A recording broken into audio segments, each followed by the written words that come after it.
Hello, my name is Anna Nimura of BGX Capital, and we are at EDCON conference, and right now we are speaking with Dmitry Buterin. Welcome. Hi Anna. Happy to have you here at the conference. Thank you. So what is your interest in the conference that you are here? Oh. We know you are in the blockchain, cryptocurrencies, we know about it, but specifically topic. EDCON is actually one of two key conferences for Ethereum every year, right? So that's kind of one big reason. And it's right in Toronto. I'm in Toronto, and I'm Vitalik's dad, and kind of for me to see him and connect with the community, there are so many reasons, right? Where do we even start? So you're saying that this platform is actually very good to connect people who are very much interested in the topic? Yeah. EDCON is one of the best conferences for people working on the Ethereum platform. I've noticed that there's a lot of speaking. It's a very technical talk. Some of them are, not all of them, actually. I think that they do a decent job alternating between some very technical stuff and some high-level conceptual stuff. Yes. Well, there was a lot of talking right now, and yesterday actually your son Vitalik participated in one of the very full of energy discussions about scalability. Yes. And that seems to me that it's becoming an issue, and a lot of people are talking about this. So what do you think about it? Yeah, that's the key issue now, because really right now it's this technology is a toy. It's cool, it has a big promise, but until that's solved, people are not going to be able to do anything on this.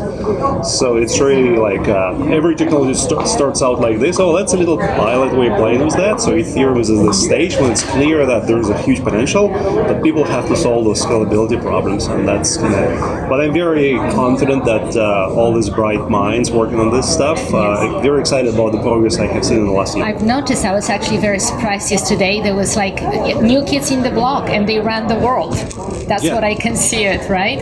So are we really far away from finding really a solution to the scalability? Is it truly something that people need to, in that ecosystem, they need to really work upon? I'll give you a long answer. And for context, I think there are three big issues for people to solve for this whole promise of blockchain to realize. One is scalability, one is user experience, how easy it is for people to use this stuff, and the third one is actually for people who are building stuff on top of the platform to actually focus on consumers, to deliver things they want to do versus building some cool technological toys. So with scalability, I'm actually thinking that we've made a lot more progress than I have expected in the last 12 months. So yes, a lot of this stuff is coming online, like pilots, so many people have been involved, the team is much bigger, they are all kinds of initiatives. So yes, I think that I would expect this year a lot of progress to be made. I think next year probably will be the stage when it's like, oh yeah, okay, scalability, we can keep moving this, but it'll stop being number one issue.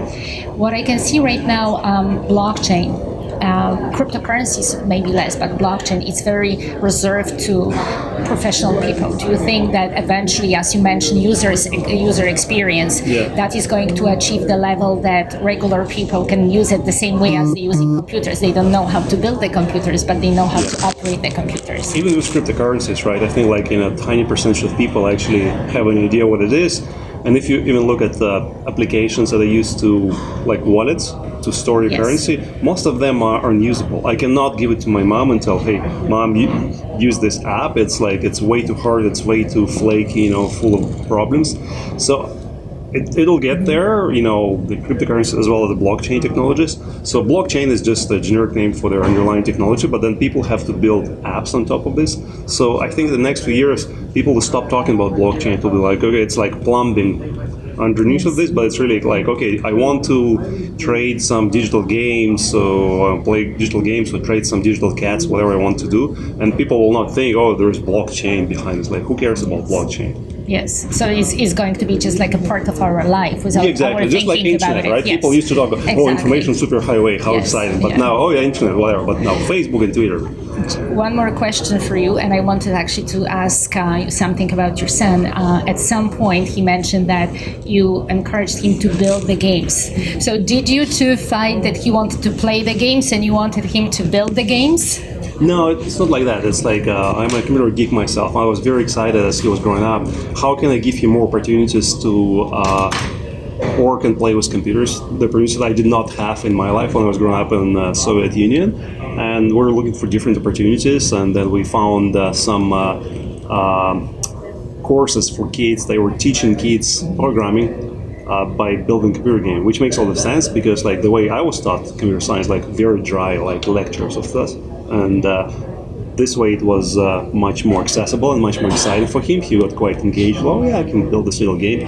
I mean, in the meantime, he was still playing a lot of games, and yes, we had some discussion about that. But at the end of the day, I was not able to give him a good reason why he should stop playing that game. World of Warcraft was kind of one of his favorites because he was an awesome student, you know, making progress in many other areas of his life. Like, yeah, if he wants to get up very early, play sometime, like it's his call. He needed to have a little bit of the downtime. Yes, for himself, yes.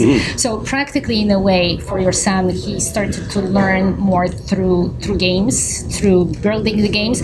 So education, yes, so using like a gaming education just in general, I think that the into education system sucks in a way that it kind of, most people when they go into the formal education system, they think that education sucks, it's boring. It does have to be. I think sometimes that it is dry. Well-designed education has to be fun, right? I think people, when they taught the right way, it's fun. They want to keep going with it, keep learning, and you know. So that was kind of one of the ways. And it fulfills their curiosity as well. Yeah. Yes. Yeah. Well, fantastic. Thank you so much, Dmitry, for being here and for being with us at EDCON conference and giving us this wonderful interview. Sure. Thank you so much. Thank Enjoy you. the rest of the conference. Thank Bye, you. guys. Thanks.